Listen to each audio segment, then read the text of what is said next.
Hey guys, in this video I'm going to show you how to contact EA Sports customer support. If you find this video helpful, please drop a like and subscribe to my channel. In saying that, let's just jump straight into the video.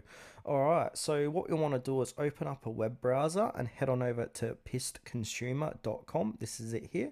It's a great website to find hard to reach emails or phone numbers. Now once you're over at the website, click on the search box. It'll be at the top of the page. And now from here, type in EA Sports.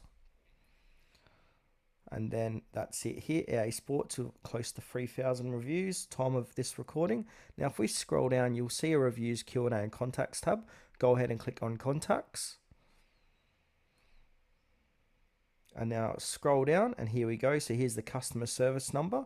It's under here, so if you want to click on call customer service, that will go ahead and direct your call. Or if you'd rather send a message, go ahead and click on send message, and you've got a customer service email here as well. And if you want to unlock a few more phone numbers and emails, just click on that down button, and then we've got some more emails you can reach out to EA Sports with.